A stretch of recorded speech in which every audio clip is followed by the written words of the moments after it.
Hello, and welcome to Weed and Grub.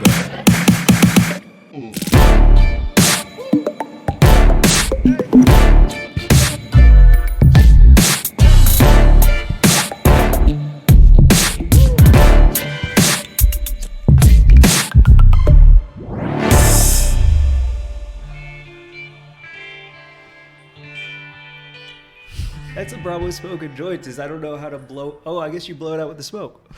Your hemp wick? Yeah. Uh-huh. I panicked. I'm holding too many things. The panic hemp wick. I remember the first time I used hemp wick and I had no fucking idea what was going on. I was like, wait, what? And it's what now? Right. It's I great get that. though. I like it. Yeah. What? It feels, what's the opposite of inclusive? Exclusive? Yeah. But do you mean like elitist? Elitist. That's the word. Yeah. It makes it. I think it's because of my introduction to the hemp wick that I'm a little bit averse to it because I was flame shamed.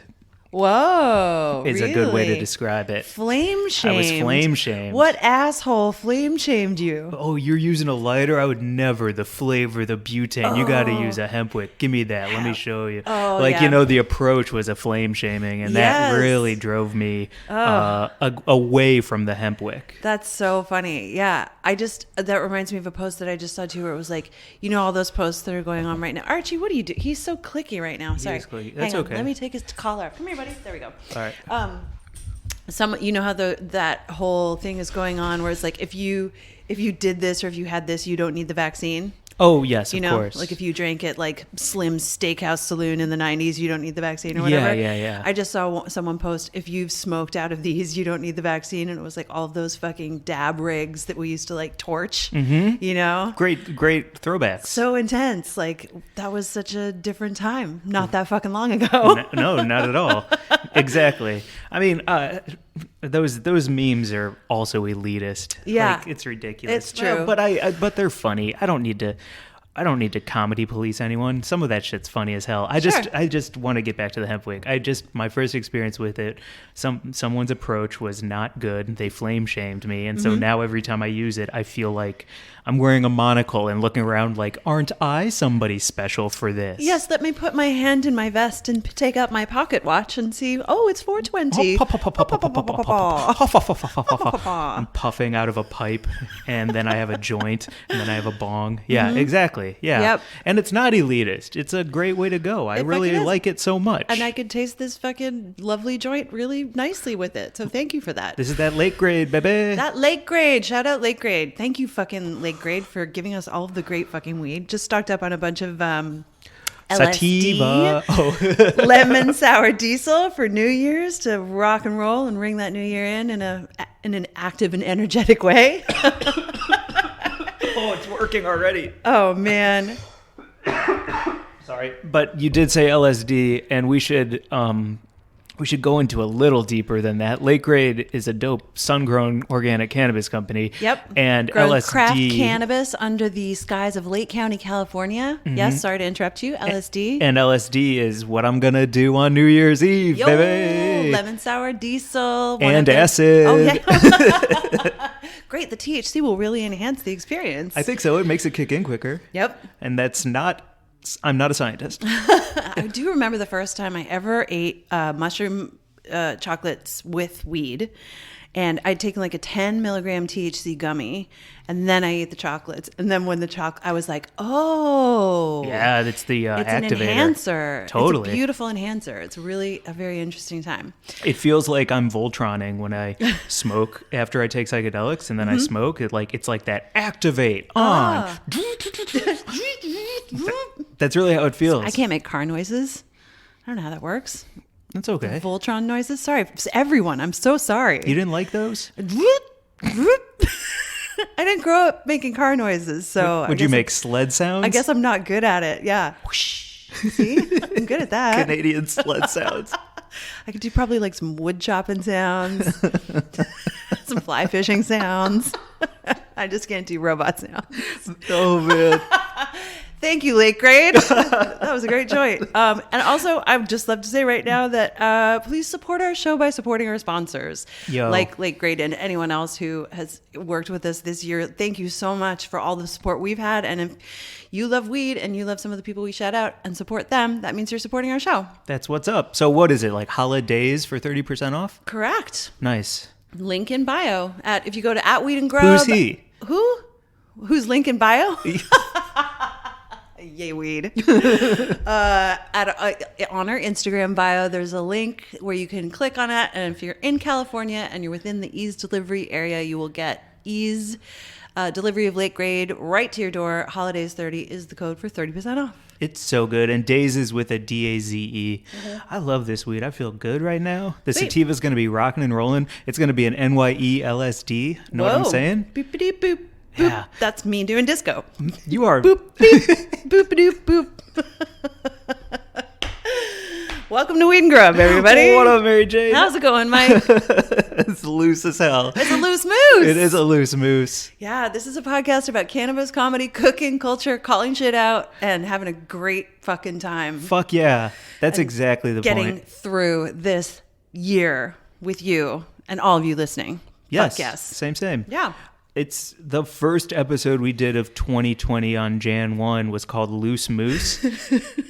And a fresh diaper. And a fresh diaper. Right? For New Year's Eve. Yeah. Because, Because the old man baby goes away with a full diaper, and then we get the little baby with a fresh diaper. For the new year, which got really shit in. Yo, that baby shat a lot in that diaper. 2020's got a full fucking diaper on its way out the door. It's like hauling a trash bag behind it. Just full of poop. What the fuck? That baby never could learn to walk. That baby was just crawling. That baby has like a parade float of poop behind it. It's just, sorry, 2020. Streaking the earth. You never had a chance. That shit got bad early, and it stayed bad, and it's still bad. But we're going into a new year. That baby had diarrhea for 365 God. Days. Loose. Listen, I was at the beach last week sometime, and this dog like ran out of the seawater where it had been playing, and drag racing.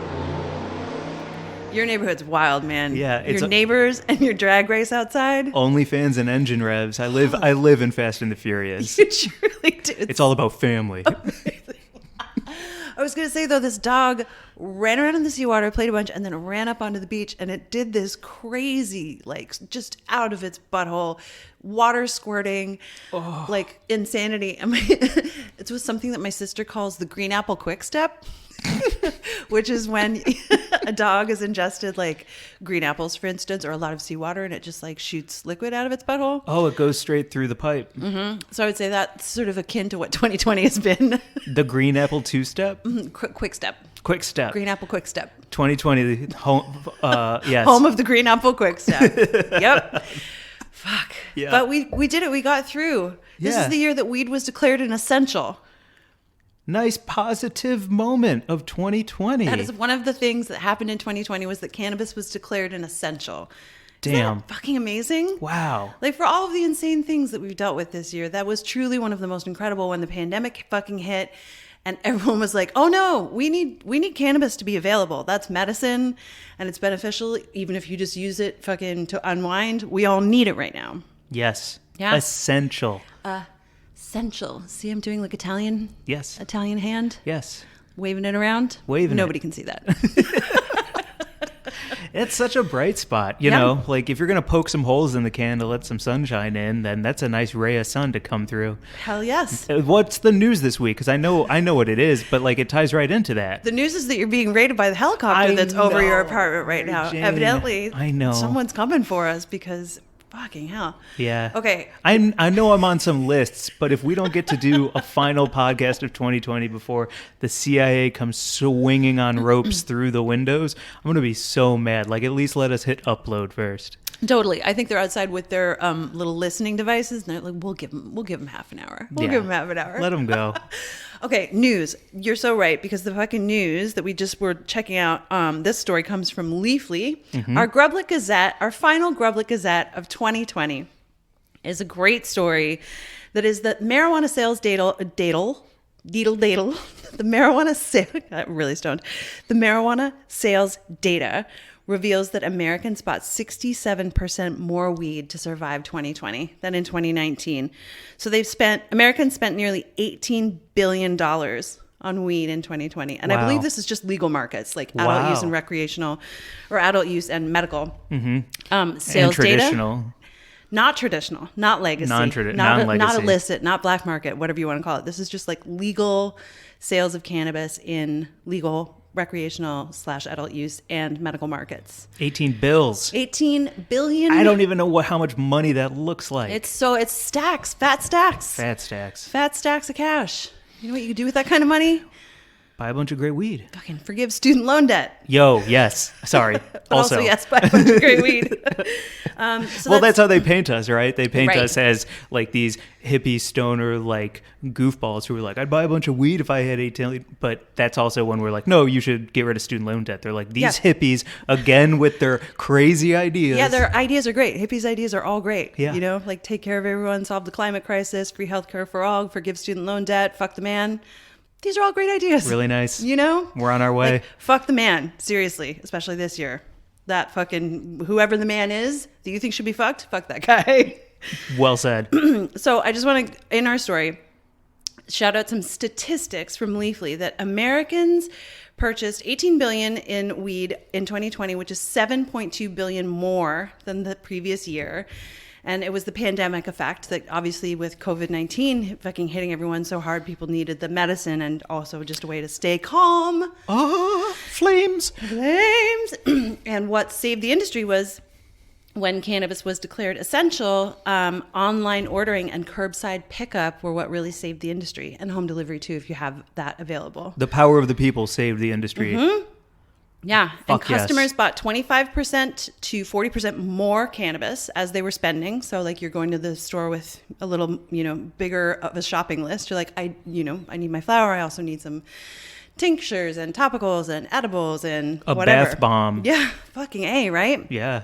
And just basically that 9 states more than doubled their sales. There's all this cool info in this great story. So it's at leafly.com. Shout out to our friends at Leafly. Thank you also for all the great fucking data that Leafly provides.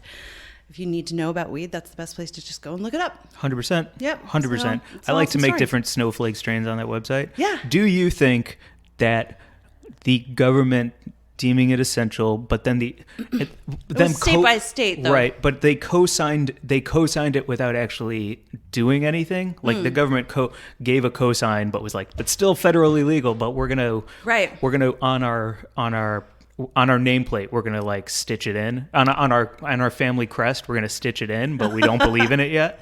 But do you think them doing that helped people try it for the first time during this pandemic, and it kind of broke down a little bit of propaganda? I hope so. I know for a fact that there were people, friends of mine who were like, you know what, I can't drink. Like I just can't do that thing where I'm locked by myself in my apartment and I'm getting drunk. I can't fucking do it. But I need something to take my anxiety away. I need something to help me sleep. I need something to just like ease my fucking aching joints because my shoulders are next to my fucking ears all the time because I'm so fucking stressed. Yep. And what can help that? Fucking weed. Man. Cannabis. It's amazing. It's so healing no matter how you're using it. That's such a big lesson too from this year. Like I really learned that it's truly medicinal. Right. For me, even though I'd never claimed to be a medical patient. But edible at night just to help me like shut my mind's eye. Yep. Dear God. I had the best time doing a dab, which I normally don't do, and I watched Booksmart, and I had a weird revelation that night. That's the best. It's true. It's been magical. So it would be interesting to look up the stats because I think alcohol must have skyrocketed this year as well. I don't see any reason it wouldn't have, but I do love that neck and neck, the 67% growth this year. Mm-hmm. Like seeing that growth next to alcohol growth will at least hopefully prove the supply and demand that these motherfuckers continue to say isn't there for what it is. Mm-hmm. They keep using that goddamn tactic of like, well, let's take a little look at the numbers. Yeah, sure. Let's look at the data. What do we actually know about this? Nothing, because you made it fucking illegal so nobody can fucking study it, you fucks. Yeah, fucks. So legalize that shit. Also, fuck you, Kevin Sabat. Who's that? Ugh, he's just the worst. He's like this fucking anti-weed crusader, but he does it under the guise of like being concerned about public health and stuff. That's how Eddie Izzard, this fucking LGBTQ alliance, just came for fucking Eddie. You know, you saw that big post Eddie Izzard did. Eddie Izzard wants to use the pronouns she and hers and be she and hers from here on out. Yes. Fucking and awesome. This fucking fake ass LGBTQ place tweeted at him and was like, we know so many people are outraged at the way you said you wanted to go about this, like really gassing him up and just leading with these bullshit questions in a tweet. And it was like, would love to have you come on as a Zoom to explain yourself further for the cause. And then all these people came for this tweet, looked up the alliance, and it is all anti-gay, everything. So they were trying to fucking gas him in, rope him down, tie him up, and get him to come shine a light on their goddamn place. So fucking gross. It's like the fucking cuckoo. You know, the cuckoos. I'm looking up Kevin Sabet and I'm hoping he has me fucking blocked. No, here he is. But it's like that. Yeah, you know, the cuckoos are like the invasive, or certain kinds of cuckoos. I don't think all. I don't want to paint all cuckoo birds as bad. Okay. But there are some species of cuckoos, just to be clear, that lay their eggs in other birds' nests, and so those birds end up raising the cuckoo as their own and feeding them and doing all the fucking work, and then the cuckoo just gets to like fucking party and live their life. These are people using that fucking tactic to like get into the community and spread their fucking nonsense, and then they just pop off and like they don't know the fucking damage they've done. It's terrible. So this dude, Kevin Sabet, at Kevin Sabet, fuck you, block me on Twitter, please. I hate your motherfucking guts. He is trying to elevate the conversation about cannabis, according to his bio, and he is just like the most anti-weed dude ever. And I just saw Amanda Ryman, who heads up Flocana, very amazing cannabis activist, and he just blocked her, and she just took a screenshot of it, and she's like, oh no. And I was like, badge of honor. That's so fucking great. Yeah. He is a cuckoo. Yeah, he's a cuckoo. It's terrible. Anyway, enough about that terrible person. Sorry. But also good to know. I think that's a key, is you got to call shit like that out so people don't fall for the traps because you didn't know they were even placed in the first place. Yeah, here. Let me read it. I want to just show you I can't remember why he blocked her. Is it in that tweet there? Looks like Mr. Propaganda can't handle Dr. Science. Ooh, she's spicy. She is spicy. Follow Amanda Ryman. She's fantastic. And Ryman is spelled R-E-I-M-A-N. Dr. Amanda fucking Ryman. Yeah, she's amazing. And anyway, he blocked her, and then she was like, Mr. Propaganda can't handle Dr. Science. Fantastic. Cool. How do we get on talking about him? Because I was thinking about how the government calling it essential, even though I hate everything going on for the most part, like that could break down the propaganda cycle a bit as we move forward for people who are who that's all they know is that cycle, and that's the only message that they've ever received. And you know, even in the places where there are ways to get other messaging, like it doesn't necessarily penetrate when you're, you know, only getting the mainstream media message, which this guy is fucking propagating through the fucking New York Times and that kind of place. Yeah, it's like how when I talk to my dad and I'm like, I don't know where to get news from, I trust no one, and he's like, CNN is pretty good, and I'm like, no, they're just good on the other. They're on. For this side, they're good. Like, they're not good. Yeah. The Toyota commercials run that shit. Like, none of it's good. It's hard to, it's been, I mean, I think especially that's one of the things that COVID has really taught me in 2020 is that do your research, basically. Like, you know, obviously, you and I are so fucking opinionated, and we have a great time getting on here and just like yapping and saying what we think our fucking everything is, what the whole world is. But like, I definitely this year learned that, you know, that's kind of how everyone is, including news sources, and that the, you know, the best thing to do if you really care about something is do your research, read, and educate yourself on the other position. That's something that you taught me. That was uncomfortable for me. I was like, I don't want to listen to that view that's so far away from mine that I feel uncomfortable hearing it. And you're like, you have to. You have to. It's the only, you have to understand your enemy. And I do look at some of them as enemies. And the only way to win against a foe is to think like that foe and know how they move. That's like Art of War shit, but it's fucking truth. Wow. And like, I think another beautiful poke in the can, this let some light come in would be like, those propaganda bubbles. All of our bubbles were popped this year, and even though I stayed in my apartment, which felt like a chaotic bubble of hell a lot of the time because you're alone in an apartment, it popped all my bubbles and preconceived notions, and it made me push myself way farther than I have ever pushed have pushed myself for most of my past. Mm-hmm. So, pop-aganda. How about that? Is Wow. that anything? That's a new thing. Okay. I'm full of flame shame and propaganda, baby. You know what I mean? Yes. You got to pop that propaganda. You gotta pop the propaganda. And so, anyway, I feel like I'm repeating myself now about everything, but Well, it's good because, for the times that you weren't alone in your apartment, we were quarantining together at my place, and you were like popping some propaganda around me that was, frankly, like I remember we had some very serious discussions in like May and June when everything was really going on, like super like elevated national fucking crisis with the pandemic raging. And you were like, you have to listen to all of these other voices yeah. of like the right wing and, just to know what's being said. And I was like, okay, weed helps. It helps so much. Weed helps. Hate listening to Ben Shapiro was really important. Mm-hmm. It was really important. And I unsubscribed as soon as Biden won. Because, I'm waiting until he gets into office and then I'll start picking up the other side again. Yeah. But I feel like this is a nice reset gap. Yeah. But yeah, you got to listen to that shit. You have to. Well, I am glad to take a little break from it during these holidays and celebrating a new year and some of the good stuff that hopefully will come in 2021, even though I think things are still going to be very hard. And we're also all going to have to continue to be careful for the, coming months. What do you need? Want to put things in the air with you. Let's put some. For Let's put it in the 2021. air. Yeah. How do you want to do it? Do you want to do wishes, hopes, goals, and like, you know what I mean? There's so Yeah. many different things to put in the air, and I'm wary to put the wrong ones in. Okay. I want to be fearless, but I want to be considerate. Okay. So I don't want to wish for anything because I don't believe in wishes. Great. I also do not necessarily need to wish for anything, but I just do want to sort of like put things out there to say, I like marking the end of the calendar year with not a resolution at all. I've never kept a resolution. I've never made one that I've kept. I think they're there to make you feel bad so that Yeah. you kind of start the new year the same way you ended the last one, Right. and it's just hanging on. Yeah. It's like, it's fucking hopeless. Like I'm never going to make a resolution that I can keep, but then that's not even necessarily true. I can make a resolution to like be better to myself or, I don't know, fucking meditate 20 minutes a day or whatever it is. So I kind of wanted to do that kind of thing. Like I'm say with some that. things that I would like that aren't like concrete. Like I want to, have this thing that I have no control over happening. Okay. That kind of I'm thing. with you on that. I can put those in the air with you. Yeah, like holding myself accountable in a way to, I can look back and be like, oh, that's right. I really did announce to Mike on the pod, like, that I wanted this. Cool. I'm down. Let's do it. All right. So I want to meditate 5 days a week. Nice. Yeah, that's hard. Have you tried?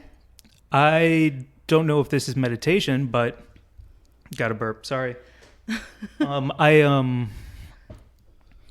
What do we always say?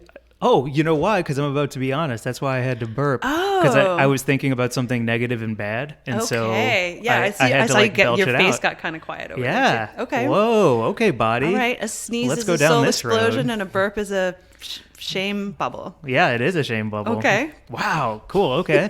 Well, as we're traveling here, I usually my sweet spot is between 4:30 and 6 p.m. where I need to lay on my bed for 20 to 28 minutes and just dip down and fill up the pitcher and drink it up so that I can keep going for the second half of the night. So that's my meditation that I usually do at least 5 times a week, but that's not the same as what you're describing, I don't think. I think it is.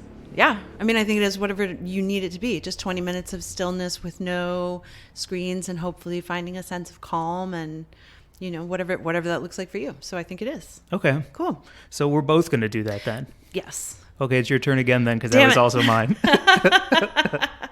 I want to take care of my fucking body. I just want to do whatever that looks like to I just started like some exercising in the past couple of months that it's just made me feel so much fucking better, and I just want to continue doing that. And I know it's like kind of a lame thing to say, but just like even like tiny little Pilates sessions. There's this great Pilates, I'll put it in the show notes. There's this great Pilates account on Instagram that I follow that She does like 5 or 6 minute little mini sessions.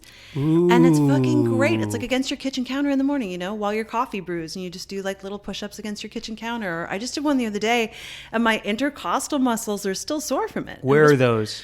The ones between your ribs. Those are called intercostals? I believe so. Cool. Okay. I think so. That's awesome to learn. Yeah. So, you know, just that kind of stuff, like the teeny doable things. I like that. Yeah. I'm going to go not the other way, but I'm going to go bigger with a goal like that. Okay. Because I bought running shoes. Ooh. And I want to do more 30-day challenges, because when I did that 30-day challenge this year of apartment-friendly exercising, and I have a friend, shout out Nikki, who did it for 30. Dude is looking lean and sexy and sinewy. Shout out to him. The trackable, immediate growth of a 30-day challenge is something that I can dedicate myself to, because it doesn't feel like forever, and it's validating me on the daily. Wow. And so to do that and see such dramatic change and feel like I completed something, and it was only 30 fucking days, you know what I mean? I want to do a bunch of those. So I bought running shoes. I want to do a running 30-day challenge I just found. I want to find other like weightlifting ones so that I can bulk. Like, I want to do some of those. So if I'm just going to call it out right now, in a year, 30-day challenges, I'm not going to do one every single, but maybe every other month. Yeah. You know? Okay. Like 6 of them this coming year. Heck yeah. Do you follow Dan Lamort on Twitter? Yeah. Oh, shout out Dan. Fucking Dan Lamort is such like huge inspiration all year long. All fucking year. And a huge stoner, a great stand-up comedian, and just started running. What is he up? Lost now 280 pounds or something? Something amazing. Wild. He feels great. He's, you know, like daily writing about it on Twitter is where I get all of the info about what he's up to. He's been running like marathons, and yeah, he's just awesome. So fucking get your body into a place where it feels good for you, I guess. However that is, in whatever way.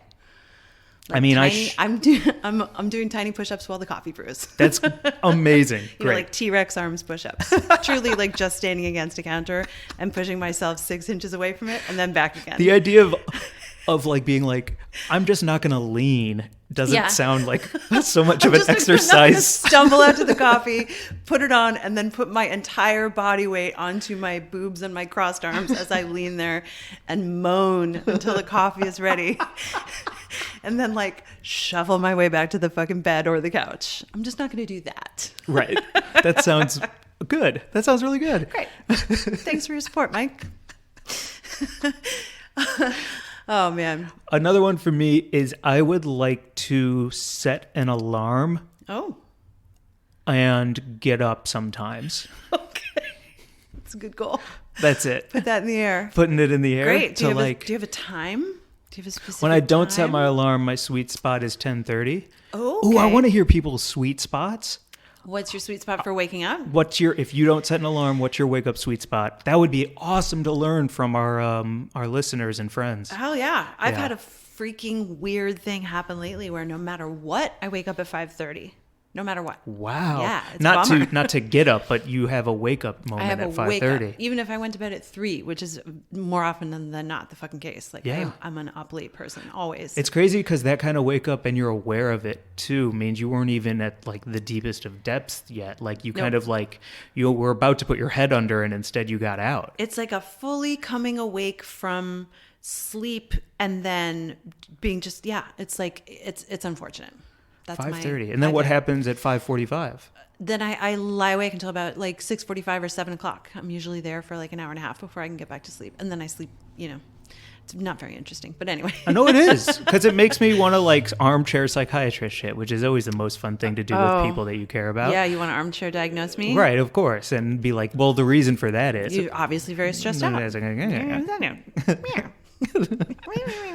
Sometimes I like to, when I think about times like that, and I feel like it's my brain untangling itself from the screens, and it has to like be like, where do all these wires go? And it has to kind of pull the wires out of the wall that are all crisscrossed and all over the place, and it kind of has to like put the box away for you to sleep. And that's kind of how I picture my brain if I'm on my phone too close to wanting to go to bed. Yep. Yeah. I fucking get that. So what? right. Setting an alarm 10:30. I'm sorry you wake up at 5:30. That's okay. I'll figure it out. Yeah, of course you will. Setting alarms. I want to microdose more and more consistently Nice. with psychedelics and just see where in another 3 months kind of revisit what that's like. Can we go deeper into that? Mm-hmm. What does that mean to you to microdose more? It means just like to start another, like I was microdosing this fall and I did a month of microdosing every third day with psilocybin. Okay. And at the end of that month, I kind of journaled about it and was like, that was fucking super useful. It got me through like a interesting period after you and I came back from Port Townsend, where we were this summer, and we came back to Los Angeles, and I was like, I need to shake things up. I need to move my body more. I need to sort of like just reset a bunch of things. And so I started microdosing with psilocybin. And that month, honestly, was sort of like a turning point in this whole year for me. Wow. Yeah, it was neat. I also quit drinking for that month, which was really helpful. Absolutely. So, yeah, it was a really cool month, and it really lightened a lot of depression and anxiety that I had surrounding a bunch of stuff, not just COVID related. And it was just really useful and instructive for me to use psychedelics in that way for the first time, really truly like following a schedule, and not just because normally I would just be like, I just need a reset and I'm just going to go to Laguna Beach and eat a bunch of mushrooms on the beach under the full moon for my birthday. Yeah, I'm like you. I just want to blow it out. Yeah. Totally. So this was very, with microdosing, you're not getting high and you're not, you're going about like your life. You're just using it as this medicine. And it was really great. So I'm going to start again in the new year. That sounds so good. Yeah. It seems like, and I'm sure there's a million books out there and someone listening to this is like, yeah, dude, but it seems like 30 days is a great amount of time to dedicate to anything. Yeah. Yeah, dude. Yeah, dude. Duh. Let's start a podcast about it. That's what a month is. It's your opportunity to do something. And that's why the year is divided up into 30 days at a time. Would seem that is a unit of time that people agreed upon many moons ago. A month is a good stretch. Literally a stretch. Like you can stretch yourself, you can stretch your body. You could plant your crops. You could, do that thing. Be sober or whatever. Okay, so you're saying I didn't create time? No, okay, word. You didn't invent the month. Mike Glazer, 30 days seems like a good amount. Yeah. For quite a while. Time. Oh my fucking God. Okay. Like some pharaoh just opened his mummy sarcophagus tomb and was like, yeah, dude. yeah, bro. We thought about that a long time ago and invented the calendar. Great. Another 30 day though that I have is I'd like to not bite my nails for 30 days straight up. That would be a dream come true, because that's one for me that I feel like if I could do 30, then I can do 45, and if I can do 45, I can do forever. It's actually, I think Heather Newman's the one who told me this, that it takes 60 days to create an effective habit, maybe. Okay. There is a span of time that I believe is longer than a month where you really like learn something and then set it. That's it. Have you ever tried the, that's such random, useless information. I didn't even just tell you anything. Because if I can do 45, then my goal should be 60. And 60 could be a change in my brain pattern. Yeah. Yes. And that's awesome. Have you ever, what do you do to not bite your nails? Do you have any ticks and trips? I usually, I'm usually just alone in here and yell and say like words out loud because my brain gets too caught up inside myself, and I see myself reaching to bite my nail to relieve the pressure inside me like a pressure cooker. And instead I just go, fuck! And it's loud enough that my neighbors can hear, but at least it lets the steam escape. Okay. So you bite. I'm just well aware of my triggers, and my triggers are everything because I'm an anxious dude. So all day long I'm just trigger. And what that works out to is me just eating my body. So I'd like to stop doing that. Cool. Yeah. I wonder if there's anything else you could do other than shouting at yourself so you scare your neighbors. How many days can I come? How many days can a man jack off? Every day, I believe. Not every day. I mean, not how many days is a guy allowed to jack off? I think every day if you want to. I'm pretty sure. It's up to you. You can just do that as often as you like. in the privacy of your home. Yeah. Yeah. Now, how many times a day can a human come? I have no idea. I don't know that either. Have you ever like tried to go for a record or anything? I think my feel like records- every yeah, guy has to have a totally. thing where he's like, how many times can I do this? I think it was like 5. If I thought it was 6, I feel like I'd be lying. I feel like 5 is probably it. It's a lot. Is it? Congratulations. Thank you. I don't know. I feel like it's a lot. Well, I don't know, but I want to look up how many times a day a human can No, you can't come. look things up right now. Well, okay. Damn it. We just need people to write in or DM us and tell us what's the number. What's the most amount? What's the biggest? How many times have you come in a day? Okay, so wait. I need to know people's non-alarm wake up time and how many. This podcast is not okay. It's a loose moose. Tell me what. I don't want to know how many times people come. Do you? I imagine there are people out there who could do it many times. You think so? Multiple times. Yes. I mean, women can have multiple orgasms, and it's awesome. Can I ask you about that? Sure. Here's something I've never looked up, but I don't know. When you say multiple orgasms, Yes. does that mean like if I was skipping a rock, the first skip is a big fat skip, and then it's like little ones after it until the rock finally settles at the bottom of the lake? That's what I picture when I hear the word multiple orgasms. Is that what it is? I don't pretend to speak for anyone other than me. I have never studied it, so I don't know what other women's experiences are. I think that having multiple climaxes is something that not everyone gets to experience. So if you do, fucking great. Yeah. When I've had it happen, it has been, kind of like there's Like there's that. like a, It's not a refractory deal. It's a No. all-in-one moment followed by more moments. yeah, I don't even know what a refractory moment would be. Like it breaks apart somehow. No, in dudes, to get hard again, Yeah. like the length of time between hards is called your refractory period. Oh. So that is like, that's the time between. That's so funny. I just had the weirdest little image in my head of not refractory, but refactory, where all of the sperm like has to go get back to work. And they all put on little helmets and they all like march it back into the factory and like clock back in. And they're like, The dick becomes a conveyor belt, and they're Yep. just like, whoop. And they're like, whoop, back to work. Hey, Bob, how's it going, Stan? Whoa. Totally. Refactory. Refactory. Like the sperm refactory. Yeah, until it reaches levels of full, like a And they're life like, bar. we're full again, guys. And then they get to pull the lever and they're like, wee. Yeah, it's the whistle. Whee! They all put their little sperm arms up going down the slide. Whee! Yeah. Oh, damn. That's fun as hell. To the refactory. I'm sorry to interrupt. But that was just like a weirdly clear If you moment. didn't interrupt me with that, do you know how furious... So I don't know about refactory or refractory moments for women with multiple climaxes, but in my experience, the big one, the first is the hardest to get to. And then once you sort of experience that, it's like your whole body becomes sort of like a waterbed, and it's still kind of undulating. And then Okay. another one can kind of hit Oh. if everything's going well. Sure, you know what I sure. mean?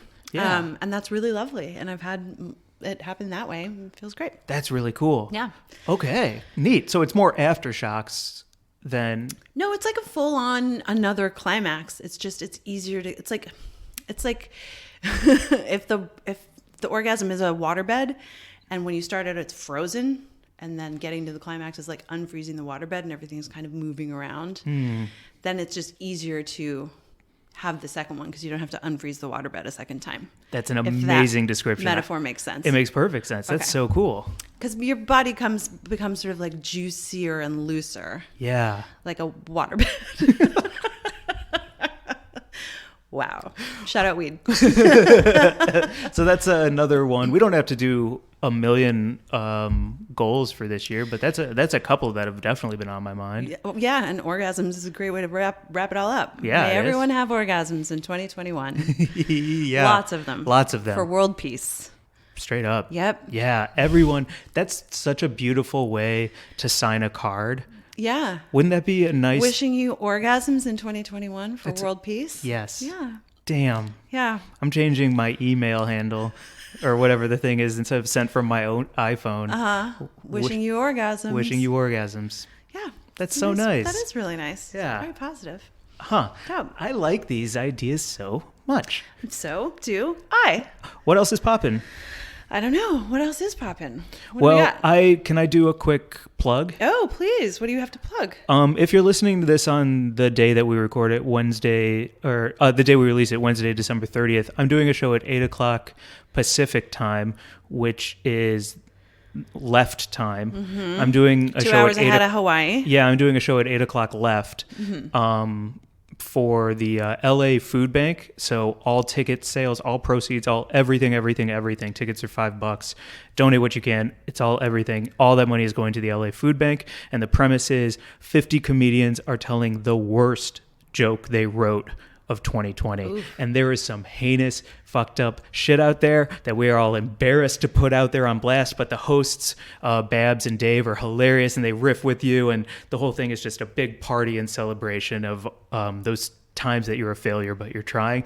The positive vibes are right, and it all goes to a great cause. So if you're around at 8 o'clock today, if you're around, please come hang. Where do people find out information to come and hang? Is it in your... It'll be in the show notes. I'll be posting all about it. And It's also at Bonfire, which is, I think, kind of like a Zoom sitch, but better. Ooh. So, yeah. I'm so excited to come and check it out. I can't wait. Oh, man. Baked and watch it from home in my underwear. Yeah. It's going to be great. Nice. Nice. Heck yeah. Yep. I'm going to make myself a hot fudge sundae and get high and watch your comedy.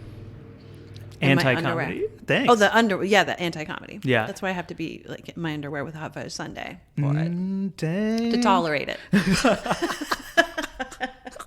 You just like lick the spoon and point at the screen. You're like, nope. Nope. Not today. That's so good. Oh, fuck. Well, we have some friends to shout out who have some cool things going on. Oh, man. That's right. Lauren Hurt, our friend Lauren, got married.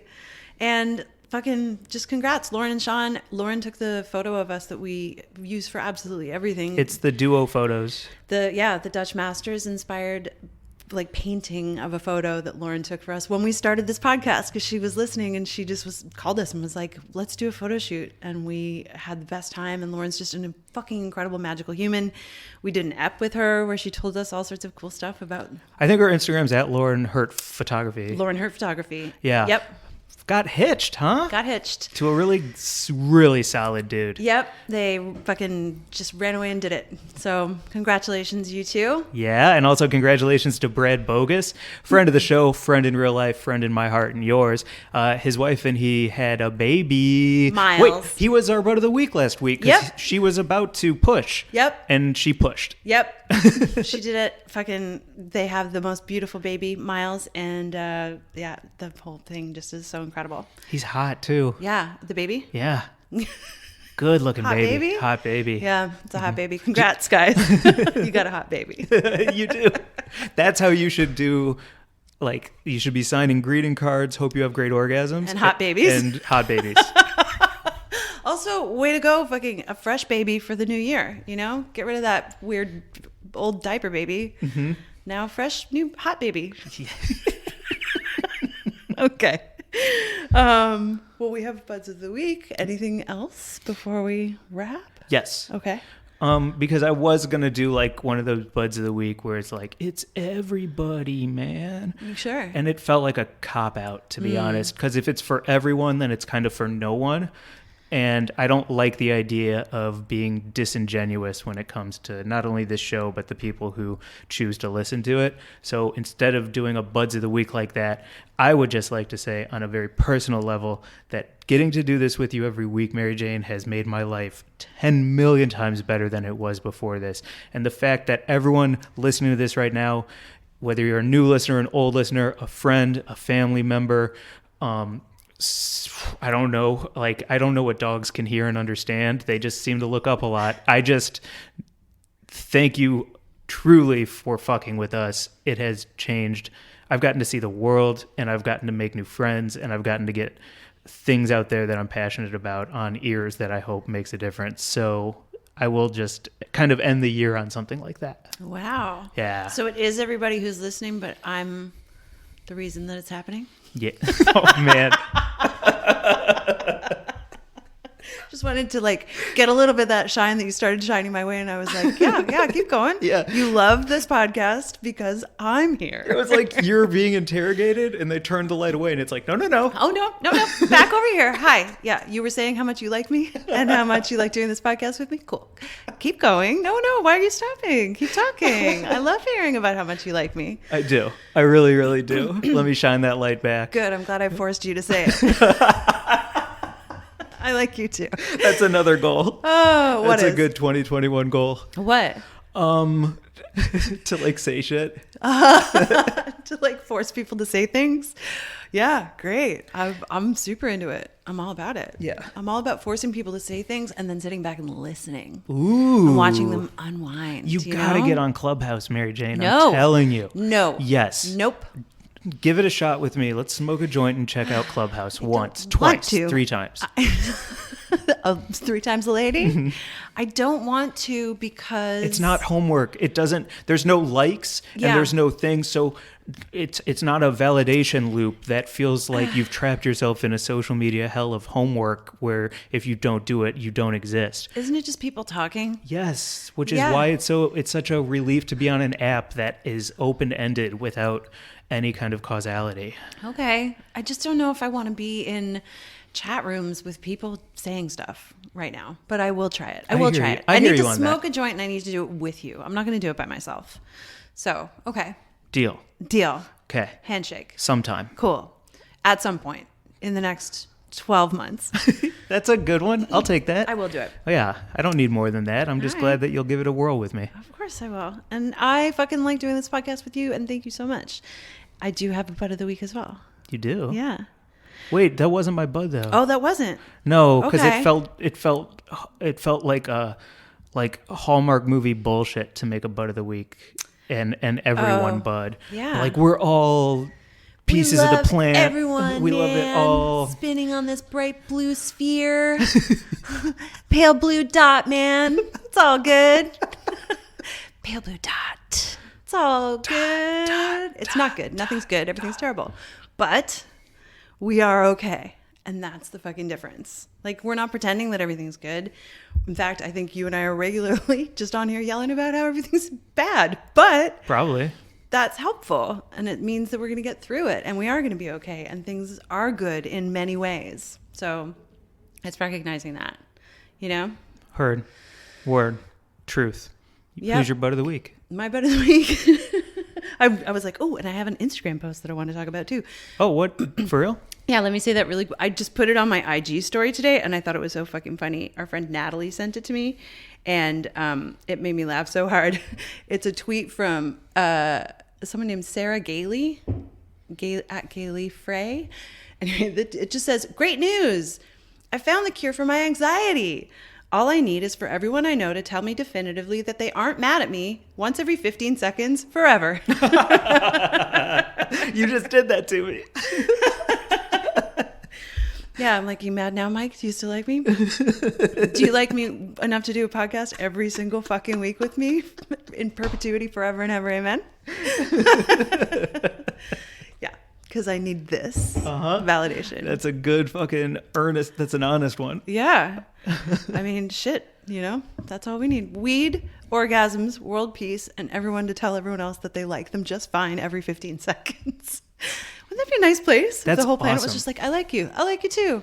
Hey, Bob. I like the idea that like, I like you. 1984 part 2 Right. is a spin on its head where it's positive growth. Right. Totally. But that's also terrifying, though. There's some people who are like, I don't want that. I've never want that. Who doesn't want orgasms? And to be told they're liked. I don't know. I feel like there's someone out there who's like, that sounds like hell. Right. But they're just I saying want to that whip myself and never come and never be liked. And that's my happiness. Paul Bettany. Oh, yeah. We just watched Da Vinci Code. That's why I'm thinking about that. Yeah. Yeah. I got you. But even he's hot as shit. So what are you going to do? Beautiful. Don't you think that he and Jennifer Connelly just like wake up in the morning and they're like, my God. I had such a crush. I still have such a crush on her. She's insanely beautiful and such a fucking good actor. Yeah. Those eyes, you know, she's got like wolf eyes. Ooh, well described. They're so beautiful. Absolutely. Yeah. Well, I feel like we solved a couple problems this episode. I do too.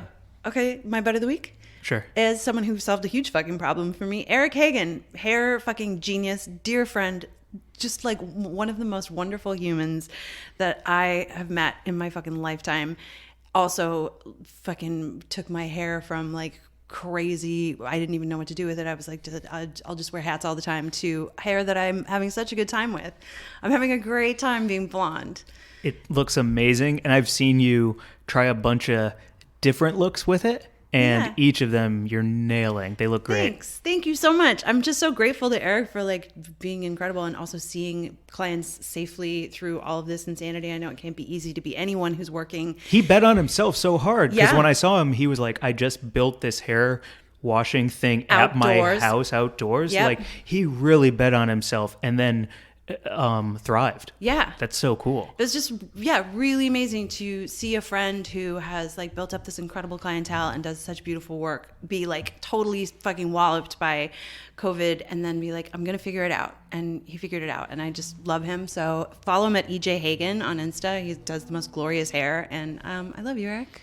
And also shout out to everyone who, is small business owners and workers and just people who are fucking struggling right now. Yes. Big fucking hug at the end of this fucked up year to everyone. Yeah. Man, I wish I could give you all the money in the world and make you all an omelet. Yep. You know what I mean? Yeah. What ingredients you want, girl? I got you. Oh, I want ham.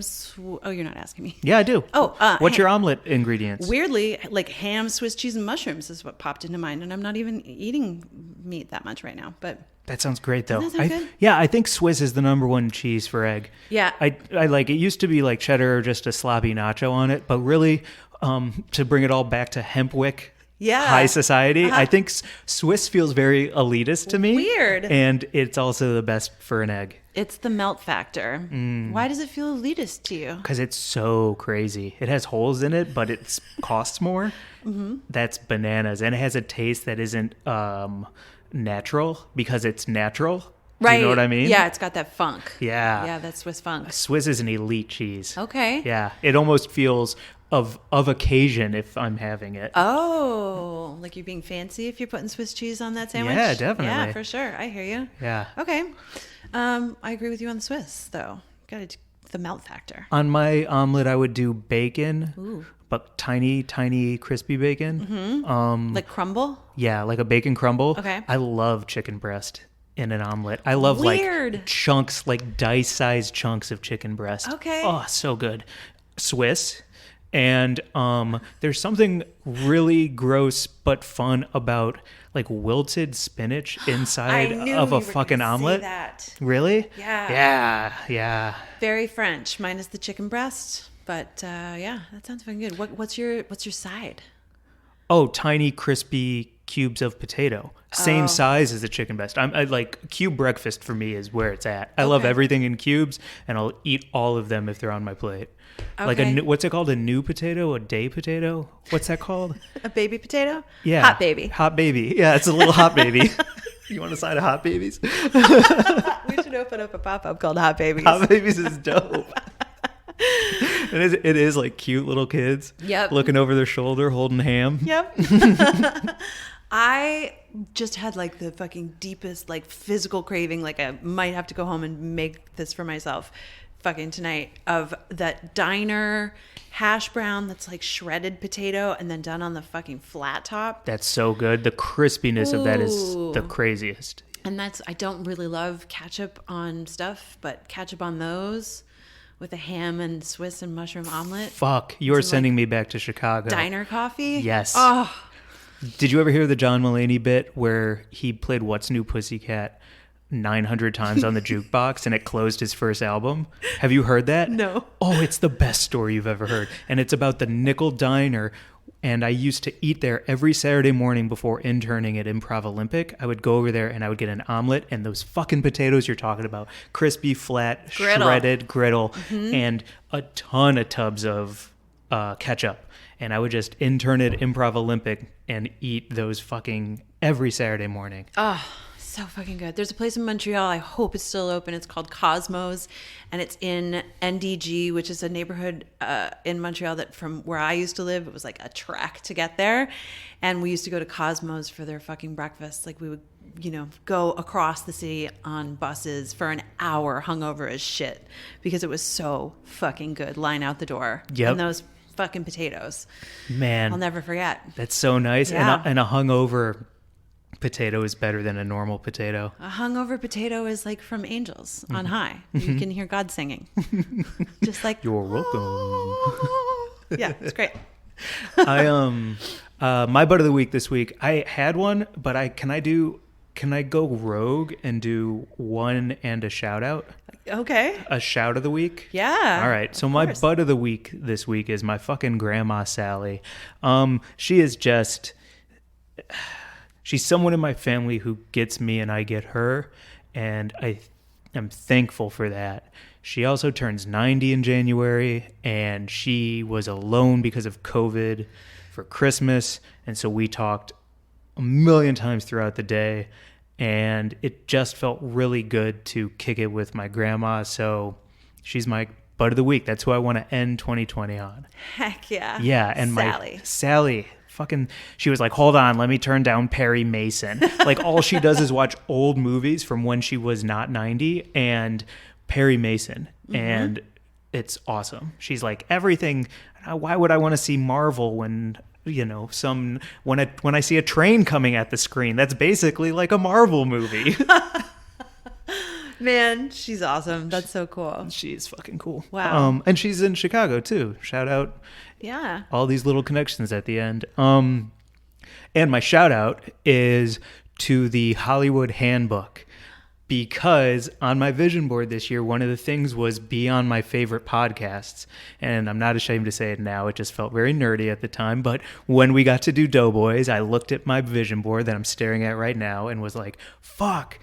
Like, they were on my vision board for us to be on this year. And Hollywood Handbook just left Earwolf, and they're doing only Patreon now. I don't want to guess why they left their contract or why they parted ways with Earwolf, but they are only doing Patreon. And that feels good because I want to support podcasts that I fuck with. And so it doesn't feel like it's too late to be on Hollywood Handbook one day, which is a goal. But I am excited for big podcasts that I've enjoyed before I ever started one with myself becoming independent and betting on themselves again. And I want to support that. Yeah. So I'm excited for these networks to lose something great and then see where it can take them on their own. Yeah, independent podcasting. Fuck yeah. Yeah. Like the, buck the studio system, just like, so many wonderful filmmakers have done. They're like, I'm just going to actually do it on my own because you guys are crushing my dreams. So Straight up. Yeah. I can't take another note Yep. that goes against the note you said before this note. Right. I'm not doing any fucking rewrites. I'll be over here doing it on my own. Thank you very much. And then when I make it and it's glorious and it's a hit because I believed in me, Fuck you. fuck you. And I'll do it again and again and again and again and again and again and again. Great. Yeah, totally. So that's my shout out is Hollywood Handbook. Can't wait to support you in the new year. And yeah. Fucking dope. There we go. All right. This might be a wrap, right? You want to call it? I mean, yeah, I kind of do. I'm excited to get some fucking food in the oven and get into those PJs tonight and continue to enjoy these holidays. Hell yes. Hell yes. Yeah. Okay. I'd like to also just really quickly say thank you to my fur fam for just keeping me fucking cozy this year. I slept last night under a weighted blanket with Archie at my right hip and Bobo at my left shoulder, and I woke up feeling so safe and protected and taken care of, and I was like, thanks guys. Thank you. So, they know they're loved. That's it. Yeah. Damn right. All right, Mary Jane. Bye, everyone. Bye. We'll see you next year. Thank you.